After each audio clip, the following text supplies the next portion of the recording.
Check this out. Hip Hop 50 can't forget about Heavy D, a collaboration with Ambrosia For Heads.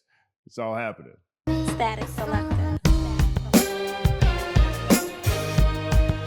This episode's all about influence, the ability to influence the course of music history, rap history, hip-hop history, without necessarily being considered a supreme lyricist. Influential titans like Dr. Dre or Master P or Birdman or Gucci Mane, mavens that move mountains without being championed for their microphone mastery first and foremost. This episode's all about the overweight lover Heavy D.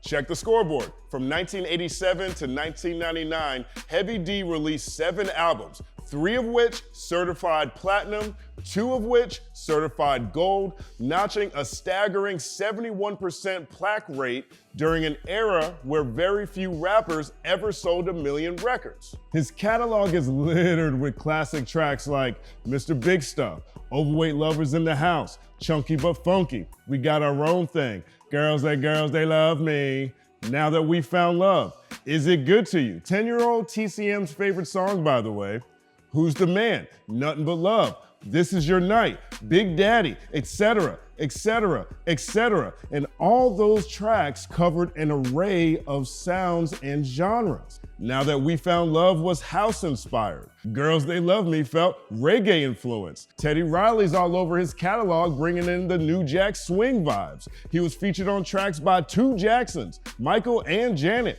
He was on Michael Jackson's Jam and Janet Jackson's All Right, so pop is covered in the most major way. Regardless of soundscape, Heavy D applied the pressure. But chart success and instant party starters is just one measure of the influence of Heavy D. He stepped into the game in 1987 as part of his group, Heavy D and the Boys. The group name played heavily off the fact that Heavy was heavy. It was released on Uptown Records. Heavy D and the Boys was actually the first group Uptown founder Andre Harrell signed to the then burgeoning label. During a visit to the Breakfast Club, Andre Harrell touched on what made Heavy different than the Fat Boys or other rotund rappers of that era. Thing about Heavy, I don't know, he was charming. This big fat cuddly dude. That's who I always saw Heavy as. I saw him as a big smoothie. And that kind of put big men in style. He could dance. He could do reggae, he could dance. He could do rap, reggae. He could sing, everything. He was very talented. Heavy was your first artist. Heavy was my first artist. He could dance, he could do reggae. That kind of put big men in style. The overweight lover Heavy D was so appealing that he opened the door for all the other dapper, debonair, smooth, suited up big men to follow. The Notorious B.I.G., for example. Big Pun, for example. Who knows where these guys would be if it wasn't for Heavy D? Heavy D was body positivity before body positivity. In that sense, Heavy D was the perfect artist to represent Uptown Records. He was cool, upscale, yet still immersed in the culture. He was aspirational. People wanted to be him. And while Heavy leaned into his heaviness, he understood when to step away from the stereotype before marginalizing himself. He explained it in a conversation with D Nice. I recognized I was a big guy. I was proud of it. I just felt like I was just like anybody else. LL came out before me, Run DMC. So I always looked to be that, and that's what I strived for. The weight was never, it was something to play off, but I remember early on going, I can't keep doing this. I can't keep making records like Mr. Big Stuff, Chunky But Funky, and focusing just on a big rapper.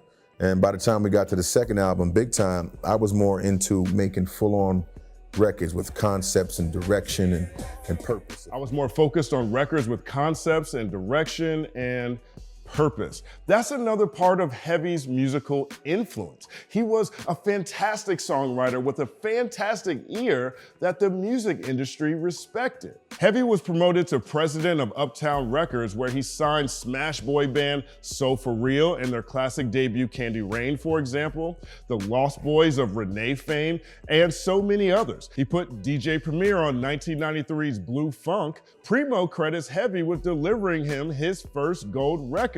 Heavy was also instrumental in convincing Andre Harrell to hire a wide-eyed Sean Combs and bring him over to Uptown. Of course, later Diddy would go on to sign Biggie to Bad Boy while it was still an imprint of Uptown, so in a sense, Biggie was Diddy's Heavy D. Taking it a step further, who knows where Diddy would even be without Heavy D? It's all happening. And all of this is just his music-related awesomeness. He was also a very talented actor and a very accomplished actor. He appeared in Life with Eddie Murphy and Martin Lawrence. He appeared in Who's the Man?, Baps, The Cider House Rules, A Different World, The Fresh Prince of Bel-Air, Boston Public, Rock, Tales from the Crypt, a dozen others. Heavy was also heavy in TV and cinema too. And here's another thing. He also wrote and performed the theme songs to both In Living Color and Mad TV. So even when he wasn't in front of the camera, his presence was a major, major part of two of the greatest sketch comedy shows in television history. From artist to executive to actor, Heavy's influence stretched across the far reaches of entertainment.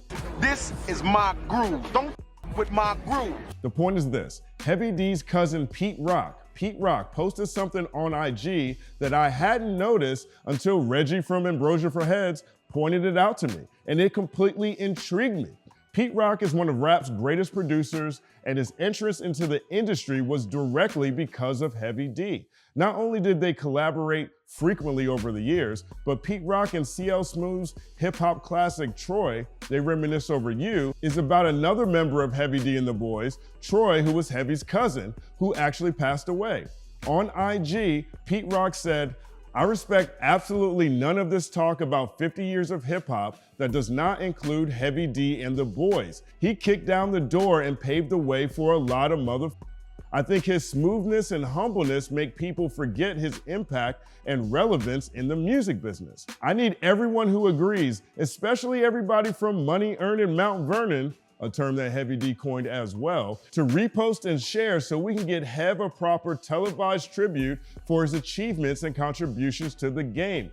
Hashtag Heavy D, rest in peace, Dwight Myers." Like clockwork, hip-hop legends answered the call. Snoop Dogg said, "Facts, big time." Queen Latifah said, "Hev was my friend. He put us on tour and showed us what rocking a crowd was about. Love to him, his family, and his whole crew."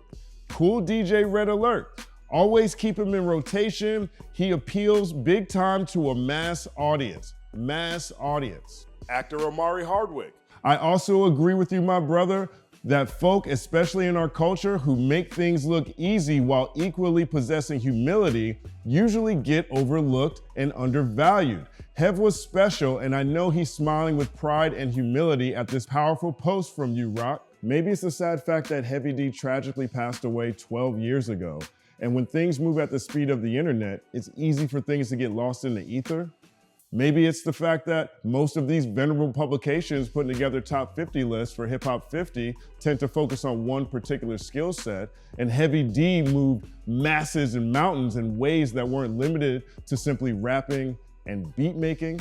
Maybe it's what Omari Hardwick said about humility being overlooked that has left the charming big smoothie, as Andre Harrell described him, outside of the culture's semi-centennial, to the point where Pete Rock felt compelled to speak up.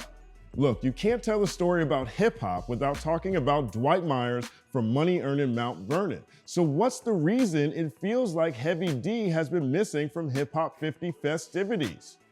Is any reason outside of, my bad, we fucked up, good enough, acceptable? I don't have the answer to these questions. Rest in peace, Heavy D. Static Selector. Another Saturday, another TBD. Thank you guys for rocking with me each week. I really appreciate it. Big shout out to Reggie from Ambrosia For Heads. He was the inspiration around this topic this week. He pointed out what Pete Rock said. You can't tell a story about hip hop without Heavy D, and I think Pete Rock is absolutely correct. I think he's absolutely correct. So we wanted to rectify this over here at the Company Man YouTube channel in partnership with Ambrosia For Heads. Big Time is one of the first tapes I ever had. My mom gave it to me when I was 9 years old, maybe. Thank you, Mom. I love you, Mom. Rest in peace. And Heavy's music has been something that I can just be walking down the street and just rap out of nowhere. Many are called in, but chosen are few. But all I want to know, is it good to you? A media party starters, he had a 10-year span at a time when most rappers were getting about 5. Most rappers from his era had like a 5-year peak. He got 10. He was on TV all the time, fantastic actor, put everybody on. Pete Rock makes a great point. I'm not sure how you can have any celebration, any festivities without Heavy D. I've even seen some lists have Gucci Mane on their list in their top 50 rappers of all time. If Gucci Mane is on your top 50 list, Heavy D needs to be on your top 50 list. Facts, without question. But first, shout out to the analysts. Shout out to the analysts. Thank you guys for all the support, all the showing up every week, donating to the link tree, helping us forward this mission each week. I don't know if you guys realize this, but I have 30,000 new subscribers over the past month. So thank you guys. My overall views have shot through the roof. Thank you guys. I've got 2 videos right now, maybe 3 now, that are going viral, super viral right now. So thank you guys for all the support. You guys are priceless. If you're a Heavy D fan, I'd love for you to talk about what you love about Heavy D. If you haven't heard about Heavy D, use this video as your guide and go experience one of the most important artists, creators, innovators, MCs, dancers, style mavens in hip hop history. It's all happening. My name is Justin Hunte. Like, subscribe to the channel, follow @TheCompanyMan on everything. It's all happening. Ain't nothing wrong with being big, man, as long as you wear it well, and I wear it well. Yeah. That's why when you ask me, I have to dress, man. Yeah. Because if you let yourself go, that goes for any particular person. If you let yourself go. Big, small. If you just be like, I think I'll just put a red shoe on and a blue shoe and black shirt, that's you. I'm gonna love you because you're a human being, but I got people looking at me who expect things from me, and I got to live up to that expectation.